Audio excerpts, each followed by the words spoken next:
Hey everyone, welcome back to the channel. Hope you guys are doing well, and in today's Make Your Own Card Game Showcase, I'm going to be showing off one of my favorite archetypes in the game, and that's the dragons. I've got a lot of cards to cover, so let's not waste any time and start with the Chromatic Egg, a 1-cost dragon, even though it doesn't quite look like it.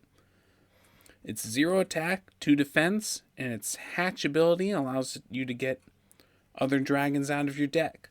For 3 power, you get to knock out this character, then you get to search your deck for another dragon character, reveal it, add it to your hand, then shuffle your deck. So it'll definitely get out whatever dragon you need at the moment. Pretty good. Next, we got a couple of more vanilla characters. Vanilla is basically a term meaning characters with just stats and no abilities. So starting off, there's Young Red Dragon, 2-cost dragon, 3 attack, 1 defense. Pretty simple. There's Young Green Dragon, also a 2-cost dragon, this time with 2 attack, 2 defense. And then there's Young Blue Dragon, also 2-cost, 1 attack, 3 defense. And then you've got the Young Black Dragon, who's also a 2-cost, with 3 attack, 0 defense, and the Toxic Breath ability. For 2 power, you get to put a -1/-1 counter on target character, which basically gives that character 1 less attack and 1 less defense, as long as it has that counter on it. So it's pretty good to get over certain characters you're having trouble with. It can help you reduce defense of those. Next is Young White Dragon, 2 costs, 0 attack, 3 defense, and his Healing Breath ability also costs 2 power, and it says once per turn, you gain 3 life points. So, pretty good defensive character who can give you some life if you need it. It's pretty nice to have. Then there's Young Silver Dragon, a 3-cost dragon character, 2 attack, 2 defense. Its Curiosity ability is simple. When you play it, you draw a card. Very nice ability. Next is Young Gold Dragon, a 3-cost dragon, 4 attack, 2 defense, and his Dragon Boost ability costs 2 power to use, and it allows you to put a +1/+1 counter on target dragon character you control. This is the opposite of a -1/-1 counter, and that it increases attack and defense by 1 each. So this can give a nice buff to all your one of your dragons if you need it. Next is the Vicious Shadow Dragon, a 4-cost, 8 attack, 2 defense. And his Rampage ability states that this character attacks each turn if able. Very powerful stat line for its cost, but you have to attack with it every turn. So even if you have other characters, this has to be attacking. Next is the Sea Dragon, a 5-cost dragon with 4 attack, 4 defense, and the evasive ability, which means only characters with evasive can attack into it, making it pretty annoying to deal with, even though its stat line is a little less than ideal. Next is the Sky Dragon, a 6-cost dragon character, 5 attack, 5 defense. Its Gale Force ability states that when you play him, you get to return target character and any attached cards to its owner's hand. Pretty nice ability to force them to play all their stuff out again. So just bounce off a powerful character. It can kind of swing the tempo of the match in your favor.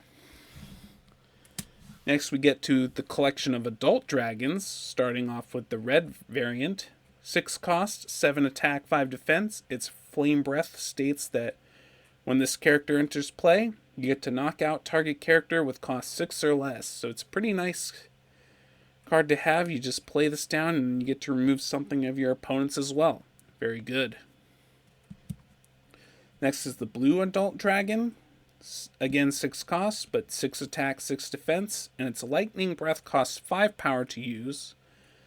But it's a pretty powerful effect. You deal damage to target player equal to the number of characters they control. So, if they have a bunch of characters, you'll get to deal a huge amount of damage each turn with this.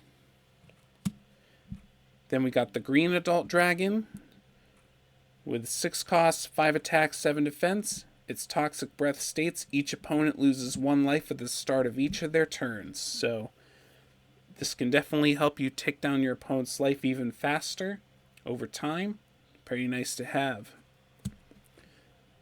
Then we have the black dragon, 7 cost for a 9 attack, 5 defense dragon. Its acid breath ability is 4 power, and then you get to put a -1/-1 counter on up to 2 characters your opponent controls. So while the young variant here puts on 1 counter, this one puts on 2. So pretty nice, and it also has great stats for its cost. Then you have the adult white dragon, 7 cost, 7 attack, 7 defense. Its frost breath is pretty powerful. For 5 power, you get to it states all abilities stop working until the end of your opponent's next turn. So this can help if your opponent is relying on abilities. This can help shut them off for a little while. I've actually shown this off in a deck tech I did back in December, so definitely check out that video if you haven't already. Next is the adult gold dragon, who is basically the reviving character of the dragons. 8 cost, 9 attack, 7 defense.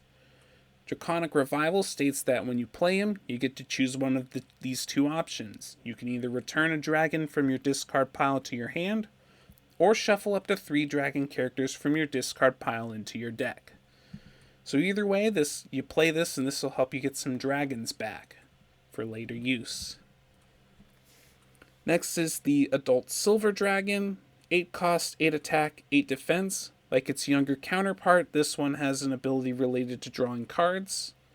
Its Curiosity ability states, on play, you shuffle your hand into your deck and draw 5 cards, so it's a pretty powerful way to refresh your hand in a dragon deck. Next is Malfior the Shadow Dragon. He's a dragon villain, so he's pretty mean. He's got 10 attack, 8 defense, 9 cost, and his Devour ability is pretty powerful. When you play him, you get to remove target character from the game. So what that means is they go to a separate pile, that's not the discard pile. So they're just out of the game. They can't really be interacted with there in any other way. So it's pretty great. You can just get rid of it. You won't have to deal with it anymore. Next is Nogard, Lord of Dragons. This is the top end of the dragon archetype. 10 cost, 10 attack, 10 defense. It's got some pretty powerful abilities in Noble Roar. This gives other dragons you control +1 attack, +1 defense. So you play him, all your other dragons get buffed. And then its Dragon Shield ability is also nifty in giving other characters you control the ward ability, meaning opponents cannot choose them unless they're attacking them. And notably, that second ability says it affects other characters, not just dragons. So you could put this in any deck if you wanted, but obviously if you play it with dragons, you're going to get more effect out of it. And that about does it for all the dragon characters. I've also got a few action cards that relate to dragons in some ways. Starting off with this terrain card, Dragon Valley. For 3 power, you get a terrain action that states each dragon character costs 1 power less to put into play. So it'll make all your dragons cheaper as long as this card remains on the field. And finally, I've got a cycle of 3 normal action cards that all have the same first line of text. They have a base cost, but if you control a dragon, the card's cost is reduced by 2. Starting off with the Red Dragon's Fire, this 6 cost normal action can be reduced to 4 if you control a dragon, and it states, knock out target character with defense 5 or less. In my opinion, this is probably the weakest of the 3, but it still can be pretty useful.